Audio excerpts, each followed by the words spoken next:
Hello,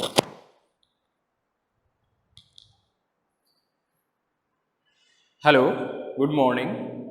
आप सभी का जूलॉजी की ऑनलाइन क्लासेस में हार्दिक स्वागत है। बढ़ते हैं अपन अपने नेक्स्ट टॉपिक की तरफ। अपनी क्लास स्टार्ट करते हैं आज की। पिछली क्लास में अपन ने देखा था, इम्यूनिटी की बात करी थी अपन ने। इम्यूनिटी में अपन ने उसका जो इम्यूनिटी सिस्टम है उसका उद्भव कैसे होता है उसका अपन ने एक डायग्राम बनाया था, और मैंने कहा था कि ये डायग्राम याद रखना क्योंकि कंप्लीट जो इम्यूनोलॉजी है वो इसी डायग्राम पर बेस्ड है। उसी में अपन ने टी लिम्फोसाइट और बी लिम्फोसाइट सेल्स की बात की थी। तो जो टी लिम्फोसाइट सेल्स थी वो कौन सी इम्यूनिटी कर रही थी? कोशिका मध्यवर्ती प्रतिरक्षा या सेल मीडिएटेड इम्यूनिटी। ये जो सेल मीडिएटेड इम्यूनिटी है जिसे अपन बोल रहे हैं कोशिका मध्यवर्ती प्रतिरक्षा, इसे शॉर्ट में CMI क्या बोलेंगे? शॉर्ट में CMI, cell mediated immunity. Cell से C लिया है, मीडिएटेड से M लिया है और इम्यूनिटी से I लिया है, तो शॉर्ट फॉर्म क्या हो गई इसकी? CMI।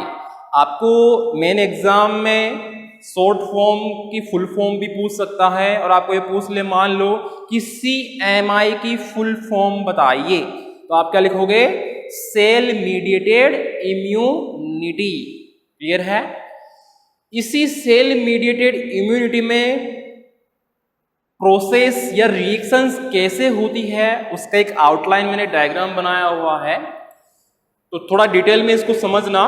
वैसे तो मैंने ऊपर का तो बता दिया था। क्या बताया था कि टी लिम्फोसाइट सेल्स अगर किसी आउटर एंटीजन के संपर्क में आती है, किसी आउटर एंटीजन के संपर्क में आती है, तो इस टाइप की इम्यूनिटी बॉडी में होती है। कौन से टाइप की? CMI टाइप की। इस टाइप की इम्यूनिटी मैंने ये भी बताया था कि इस टाइप की इम्यूनिटी किसी सेल में या सेल के पास में कंप्लीट होती है, इसीलिए इसका अदर नेम क्या था? टिश्यू इम्यूनिटी, ऊतक प्रतिरक्षा भी था। अगर अपन बात करें कि जो ये सेल्स में ये इम्यूनिटी हो रही है या किसी ऊतक में हो रही है, टिश्यू में हो रही है, तो वहां पे कौन कौन से केमिकल मॉलिक्यूल्स बनते हैं, प्रोटीन मॉलिक्यूल्स बनते हैं। तो स्टार्टिंग से मैं आपको ये चार्ट समझा रहा हूं। जैसे ही किसी एंटीजन ने किसी सेल पर या टिश्यू में अटैक किया तो टी लिम्फोसाइट सेल एक्टिवेट हो जाएगी। इतना अपने डायग्राम में भी देखा था, बीच में अपन ने एंटीजन शो किया था। तो उस एंटीजन की अगर संपर्क में टी लिम्फोसाइट सेल्स आती है तो वो एक्टिव हो जाएगी। जैसे ही ये टी लिम्फोसाइट सेल्स एक्टिव होगी तो ये लिम्फोब्लास्ट नामक मॉलिक्यूल्स बनाएगी। ये लिम्फोब्लास्ट लो मोलिकुलर वेट वाले प्रोटीन्स वाले कुछ मॉलिक्यूल्स या सेल्स बनाएगी। कौन? लिम्फोब्लास्ट आगे एक्टिव होकर लो मोलिकुलर वेट वाले या कम अणुभार वाले कुछ प्रोटीन युक्त सेल्स बनाएगी, जिन्हें बोलते हैं अपन लिम्फोकाइंस। ये लिम्फोकाइंस सूक्ष्म मात्रा में बनते हैं या स्त्रावित किए जाते हैं, लेकिन ये बहुत ही एक्टिव होते हैं। वापस रिपीट कर रहा हूं, टी लिम्फोसाइट सेल्स जैसे ही किसी एंटीजन के संपर्क में आएगी वो लिम्फोब्लास्ट में कन्वर्ट हो जाएगी या लिम्फोब्लास्ट नामक सेल्स बनाएगी या मॉलिक्यूल्स बनाएगी। ये लिम्फोब्लास्ट एक्टिव होकर कम अणुभार वाले प्रोटीन युक्त मॉलिक्यूल्स या सेल्स लिम्फोकाइंस बनाएंगे, जो सूक्ष्म मात्रा में बनेंगे लेकिन बहुत ही ज्यादा एक्टिव होंगे। ये लिम्फोकाइंस फेगोसाइटोसिस, हिंदी में बक्षाणु नाशन,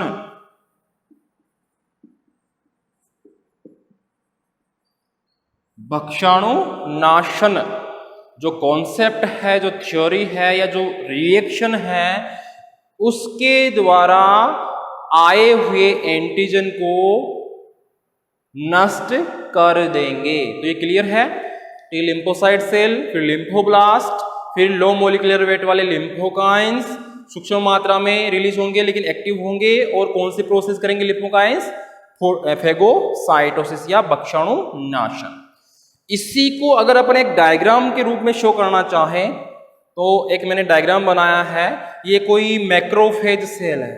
अब फेगोसाइटोसिस की जो प्रोसेस है मैंने पहले भी बताया था आपको कि मोनोसाइट्स सेल्स, न्यूट्रोफिल सेल्स, यहाँ पे अभी नाम आ रहा है लिम्फोकाइंस, यहाँ पे एक और नाम पहले बताया था मैंने मैक्रोफेज। ये तो कुछ एग्जाम्पल्स हैं सेल्स के जो फेगोसाइटोसिस की रिएक्शन में भाग लेती है। तो यहाँ पे मैं मैक्रोफेज सेल का एग्जाम्पल ले रहा हूं। इस सेल के आउटर सरफेस पर कुछ पॉइंट होते हैं या कुछ एरिया होते हैं, ऐसे ये कहीं पर भी हो सकते हैं, एक भी हो सकता है, एक से ज्यादा भी हो सकते हैं। इन्हें बोलते हैं एंटीजन डिटर्मिनेंट, हिंदी में बोलेंगे प्रतिजन निर्धारक। यानी कि ये ऐसे बिंदु होते हैं जहां पर एंटीजन आके जुड़ेगा हर किसी जगह से। जैसे मान लो कि फेगोसाइटोसिस की रिएक्शन होनी है एंटीजन को मारने के लिए। अपन जानते हैं कि फेगोसाइटोसिस की रिएक्शन में जैसे ही कोई एंटीजन इस मैक्रोफेज सेल के पास आएगा तो ये सेल उसको अपने अंदर ले लेगी और उसका अंदर ही लयन करके बाहर रिलीज कर देगी। अब ये जो एंटीजन है इस मैक्रोफेज सेल में हर किसी जगह से अंदर प्रवेश नहीं कर सकता। इसके लिए कुछ स्पेशल जगह होती है, कुछ बिंदु होते हैं जो कहलाते हैं एंटीजन डिटर्मिनेंट पॉइंट या एरिया। अगले वाले डायग्राम में मैंने शो कर रखा है। ये मैक्रोफेज सेल है, ये कोई एंटीजन है, ये इसके संपर्क में आ रहा है, ये एंटीजन डिटर्मिनेंट एरिया है। इससे ये इसके मैक्रोफेज सेल के अंदर या ये जो सेल है इस पॉइंट के माध्यम से या इस जगह से इस एंटीजन को खुद के अंदर लेगी और फेगोसाइटोसिस की रिएक्शन के माध्यम से इस एंटीजन को मार देगी एंजाइम्स के थ्रू और मारकर बाहर रिलीज कर देगी। तो ये थी अपनी CMI, cell mediated immunity. Clear है? तो ये अपना कुछ छोटा सा टॉपिक रह गया था पिछली क्लास का जो अपना आज क्लियर है। तो इसमें आप ध्यान रखना मैक्रोफेज सेल का, लिम्फोब्लास्ट का, लिम्फोकाइंस का, फेगोसाइटोसिस का और ये CMI की फुल फॉर्म का। ठीक है। अपना जो नेक्स्ट टॉपिक है इम्यूनोलॉजी में वो है एंटीजन, हिंदी में बोलते हैं प्रतिजन। प्रतिजन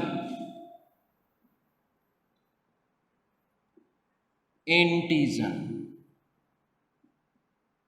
बार बार अपन बोल रहे हैं इम्यूनोलॉजी में जितने भी टॉपिक चल रहे हैं कि एंटीजन ने अटैक किया, एंटीजन ने इन्फेक्शन किया। तो उस एंटीजन का ही अपन टॉपिक ले रहे हैं। अपन डीपली स्टडी करेंगे कि ये एंटीजन होता क्या है। तो ध्यान से सुनना कि जो ये एंटीजन है वो केमिकल सबस्ट्रेट होता है, रासायनिक पदार्थ होता है। एंटीजन या प्रतिजन वे केमिकल सबस्ट्रेट या रासायनिक पदार्थ होते हैं जो किसी होस्ट की बॉडी में प्रवेश करते हैं तो उद्दीपन का कार्य करते हैं। किसका कार्य करते हैं? उद्दीपन का, जिसे बोलते हैं उद्दीपन को इंग्लिश में स्टिमुलस। स्टिमुलस उद्दीपन का कार्य करते हैं। यानी कि किसी होस्ट की बॉडी में कोई एंटीजन या कोई रासायनिक पदार्थ प्रवेश कर रहा है तो वो उस बॉडी को क्या देगा? उद्दीपन देगा। उद्दीपन का यहां से मतलब है संकेत देगा कि मैं आ गया हूं, जो मैं आपकी बॉडी का नहीं हूं, मैं बाहर का हूं। ठीक है। जिसके या इसके परिणाम स्वरूप, वापस रिपीट कर देता हूं एक बार में, एंटीजन वे रासायनिक पदार्थ होते हैं जो किसी होस्ट की बॉडी में प्रवेश करने पर उद्दीपन का कार्य करते हैं, जिसके परिणाम स्वरूप होस्ट की बॉडी में प्रतिरक्षिकाय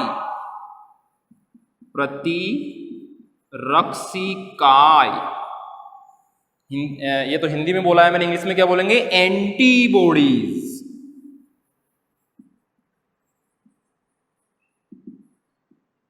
एंटीबॉडीज, वापस रिपीट कर रहा हूं मैं। उद्दीपन जैसे प्रतिजन या एंटीजन वे रासायनिक पदार्थ होते हैं जो किसी होस्ट की बॉडी में प्रवेश करने पर उद्दीपन का कार्य करते हैं, जिसके परिणाम स्वरूप होस्ट की बॉडी में प्रतिरक्षिकाय या एंटीबॉडीज बनने की स्पेशल क्रियाएं होती है। एंटीबॉडीज या प्रतिरक्षिकाय बनने की स्पेशल क्रियाएं होती है, क्या कहलाते हैं? एंटीजन। क्लियर है डेफिनेशन? अब ये जो एंटीजन है इसकी प्रतिजनिकता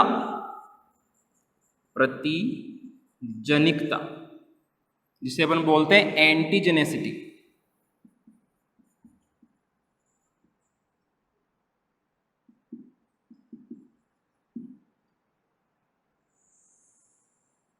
एंटीजेनेसिटी प्रतिजनिकता, यानी कि इसकी जो क्षमता है, जैसे रोटी है, रोटी के पास क्या है? फूड के पास क्या है? भूख मिटाने की क्षमता है। वैसे ये जो एंटीजन है इसके पास क्या है? रोग पैदा करने की जो क्षमता है उसे अपन प्रतिजनिकता या एंटीजेनेसिटी बोलेंगे। ठीक है, अब ये होती क्या है, इसमें कौन कौन सी क्षमता होती है एंटीजन में, प्रतिजनिकता की है, एंटीजेनेसिटी की, वो चीज देखना। इसमें मोस्टली दो प्रोसेस होती है या दो रिएक्शन से ये कर सकता है। फर्स्ट है इम्यून रिस्पॉन्स,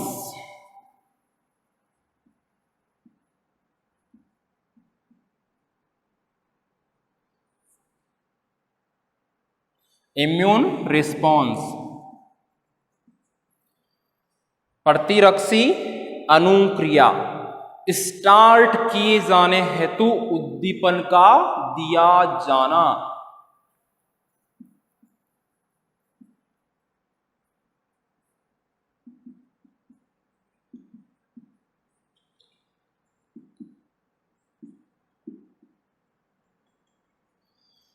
वापस रिपीट कर रहा हूं, पहली प्रोसेस कौन सी है या रिएक्शन कौन सी है? इम्यून रिस्पॉन्स या प्रतिरक्षी प्रतिक्रिया स्टार्ट किए जाने हेतु उद्दीपन का या स्टिमुलस का दिया जाना। ये काम कौन करेगा? प्रतिजन ही करेगा, एंटीजन ही करेगा। ये तो इसकी ये पहली प्रोसेस हो गई या पहली क्रिया हो गई या पहली क्षमता हो गई। दूसरी क्या है?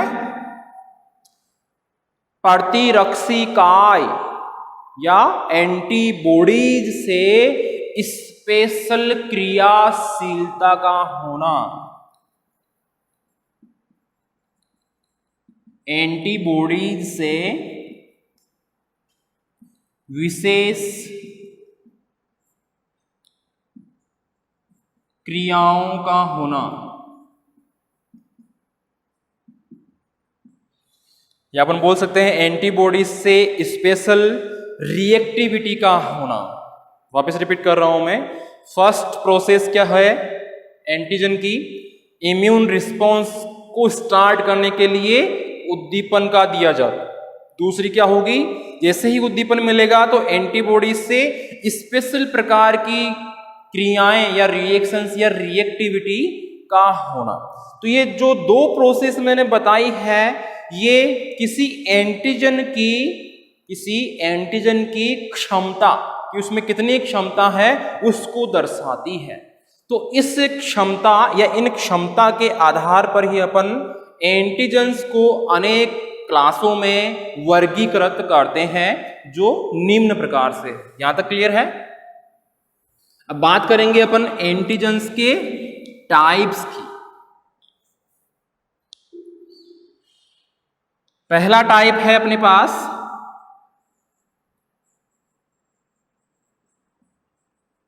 Complete antigen.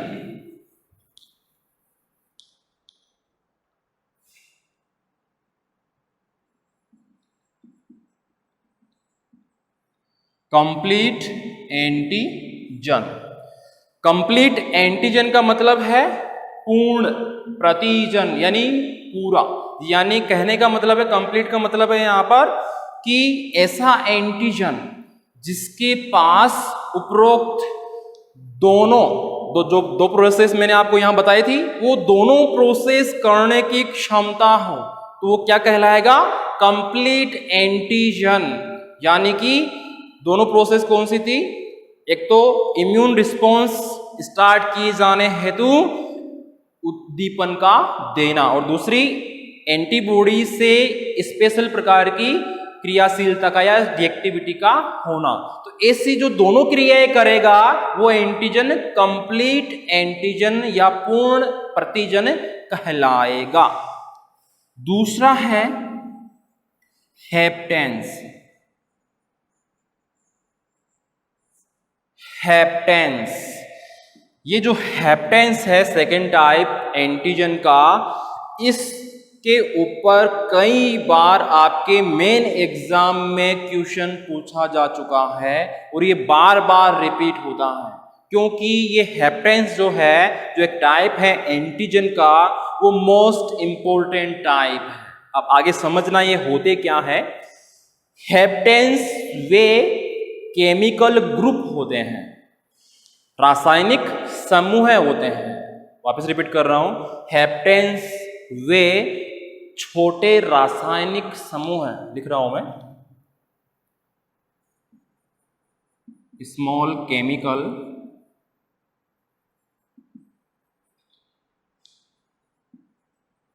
ग्रुप।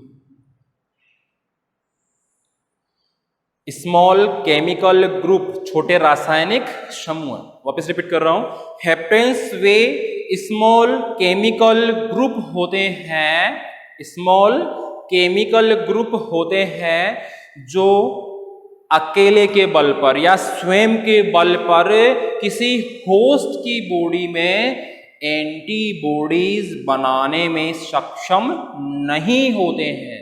कई स्टूडेंट्स क्या होता है कि कंफ्यूज हो जाते हैं। मैंने कहा कि खुद के बल पर एंटीबॉडीज ये हेप्टेंस नहीं बना सकते। कई स्टूडेंट्स क्या करते हैं, वो लिख देते हैं कि खुद के दम पर एंटीबॉडीज बना सकते हैं, जबकि ये गलत है। जबकि सही बात क्या है इसके लिए, वो ये है कि ये वे केमिकल स्मॉल केमिकल ग्रुप्स होते हैं जो अपने स्वयं के बल पर, अकेले के दम पर एंटीबॉडीज होस्ट की बॉडी में नहीं बना सकते, बल्कि ये एंटीबॉडीज के साथ केवल अनुक्रिया, विशेष अनुक्रिया ही दर्शाते हैं।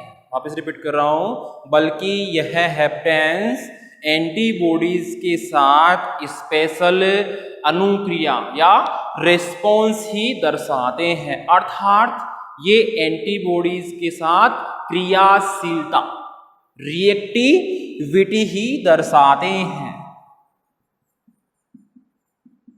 क्रियाशीलता।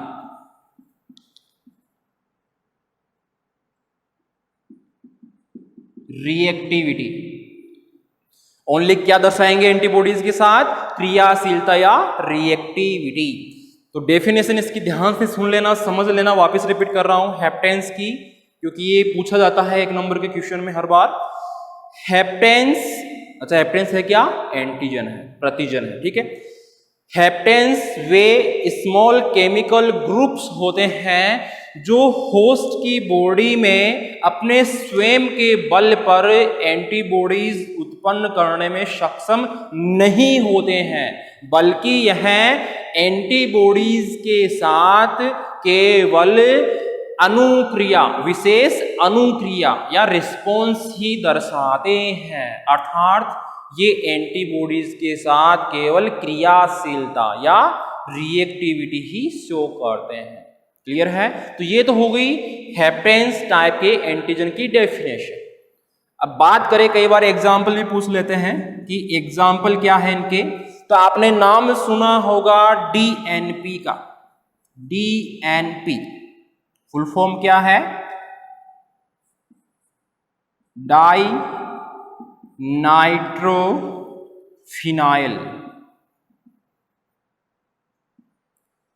DNP di nitrophenyl. ये एग्जाम्पल है हेप्टेन्स टाइप के एंटीजन का। सेकंड में ले रहा हूं पेनिसिलिन।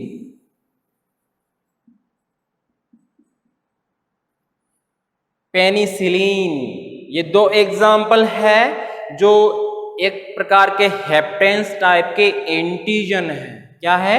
एंटीजन है। तो ये दो एग्जाम्पल आप ध्यान रखना, एक तो DNP है डाइनाइट्रोफिनाइल और एक है पेनिसिलिन। तो ये था अपना सेकंड टाइप का एंटीजन। बात कर रहा हूं मैं थर्ड टाइप के एंटीजन की, वो है अपना pro antigen. Pro antigen third type है, प्रो एंटीजन। इसके बारे में आगे बात करते हैं। प्रो एंटीजन वे एंटीजन होते हैं जो लो मॉलिक्यूलर वेट वाले प्रोटीन होते हैं।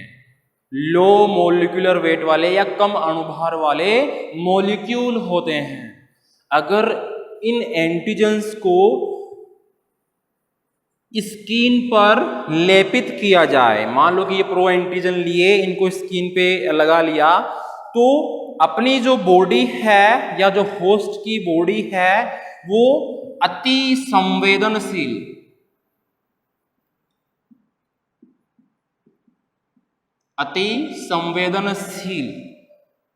दर्शाएगी, या जिसे बोलते हैं hyper sensitivity.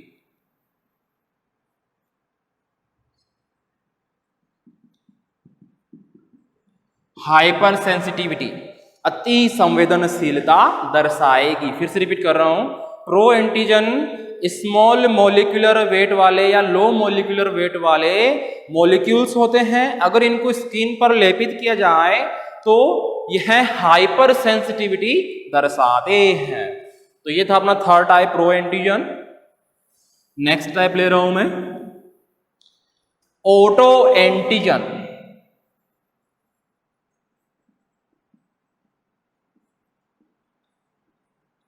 Auto antigen, auto means स्वतः है, यानी कि ह्यूमन बॉडी के ही कुछ केमिकल्स, अपनी बॉडी में बहुत सारे केमिकल मॉलिक्यूल्स हैं, जैसे प्रोटीन्स हो गए, फैट हो गई, तो वो ही क्या काम करते हैं, कई बार एंटीजन का काम करते हैं। तो अपन इसमें क्या लिखेंगे कि ह्यूमन बॉडी के कुछ केमिकल्स या मॉलिक्यूल्स ऑटो एंटीजन का वर्क करते हैं।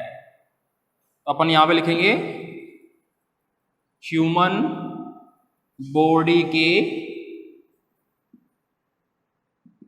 केमिकल्स। ठीक है, क्या कहलाएंगे? Auto antigen. एक टाइप और ले रहे हैं अपन इसका एंटीजन्स का, वो है एलो एंटीजन।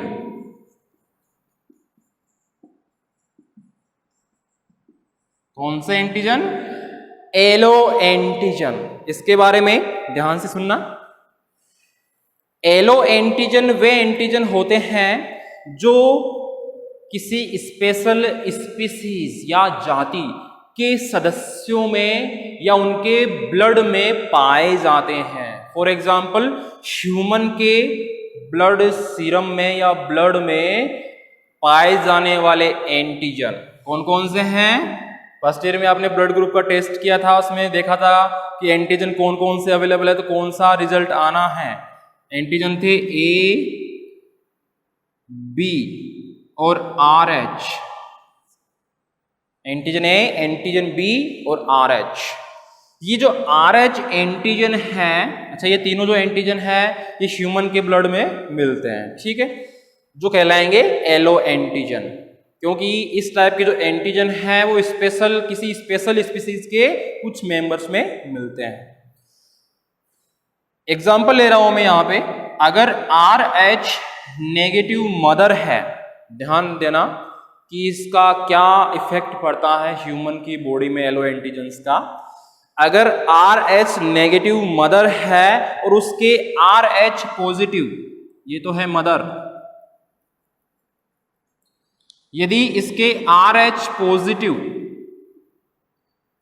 चाइल्ड है, RH पॉजिटिव चाइल्ड है, तो क्या होगा, जैसे ही बच्चा जन्म लेगा तो कुछ समय बाद रक्त का लयन हो जाएगा, जो ब्लड सेल्स है वो नष्ट हो जाएगी, जिसके कारण चाइल्ड की डेथ हो सकती है। क्योंकि यहाँ पे एक तरफ मदर के पास है RS नेगेटिव और चाइल्ड के पास है RS पॉजिटिव, यानी कि दोनों अपोजिट ब्लड ग्रुप वाले हैं, तो यहाँ पे चाइल्ड की डेथ हो सकती है। कई केसेस में मदर की भी डेथ हो जाती है। तो ये था अपना एलो एंटीजन। तो इसका ध्यान रखना, इसमें कौन कौन से एंटीजन हैं, A, B और RH। तो ये थे अपने कुछ एंटीजन्स के टाइप्स। कौन कौन से थे, वापस रिपीट कर रहा हूं मैं। कंप्लीट एंटीजन फर्स्ट नंबर पे, सेकंड नंबर पे था हेप्टेंस, थर्ड नंबर पे प्रो एंटीजन्स, फोर्थ नंबर पे ऑटो एंटीजन्स और फिफ्थ नंबर पे एलो एंटीजन्स। तो ये तो अपनी बात हो गई एंटीजन्स के टाइप्स की। नेक्स्ट अपन बात करते हैं अणुओं की प्रतिजनिकता। अणुओं की प्रतिजनिकता।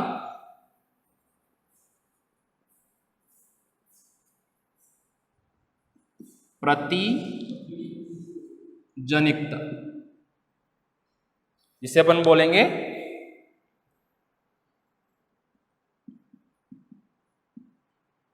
Antigenicity of molecules. इसकी थोड़ी सी डिटेल मैंने आपको पहले बता दी थी, अब इसकी डिटेल में अपन बात करेंगे, ठीक है। तो ध्यान से सुनना, जो प्रतिजनिकता है, एंटीजेनेसिटी है, वो होती क्या है, एंटीजेनेसिटी की सूक्ष्मतम इकाई यानी प्रतिजनिकता, इसके बारे में डिटेल में अपन ने बात कर ली।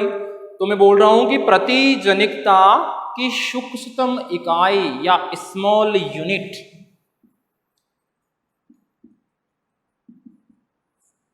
एंटीजेनिक डिटर्मिनेंट, एंटीजेनिक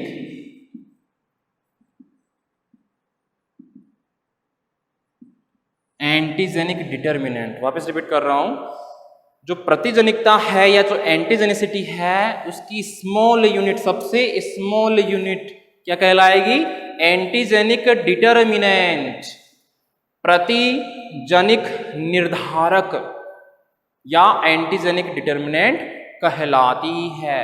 ये जो एंटीजेनिक डिटर्मिनेंट है, ये स्पेशल लोकेशन होती है। जैसे मान लो मैंने एक डायग्राम बनाया था, ये एक डायग्राम बनाया था मैंने मैक्रोफेज सेल का, और इस पे बताया था कि इस पे कुछ स्पेशल साइट्स होती है जो एंटीजेनिक डिटर्मिनेंट होती है, जो प्रतिजन का निर्धारण करती है। तो मैं कह रहा हूं कि एंटीजेनिसिटी या प्रतिजनिकता की सबसे स्मॉल यूनिट एंटीजेनिक डिटर्मिनेंट कहलाती है। ये स्पेशल या छोटे समूह द्वारा दर्शाई जाती है। यह किसी एंटीजन पर उपस्थित होती है। जैसे मान लो कि ये एंटीजन है, तो इस पर भी कुछ साइट्स होंगी। ये जो इस पे साइट्स है, ये तो रिसीव करने वाली साइट है। ये जो साइट्स है मैक्रोफेज सेल पर, ये तो रिसीव करने वाली साइट है।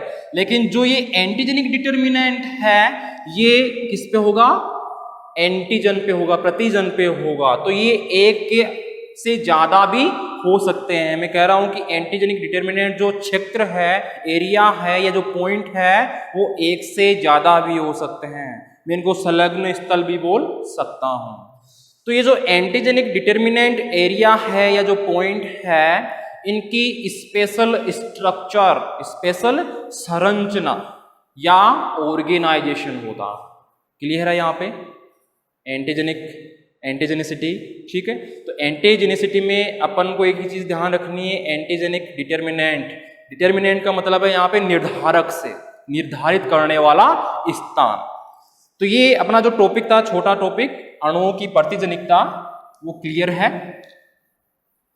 बाकी अपन जो इसके आगे कुछ और रह जाता है थोड़ा बहुत, वो अपन नेक्स्ट क्लास में देख लेंगे। धन्यवाद।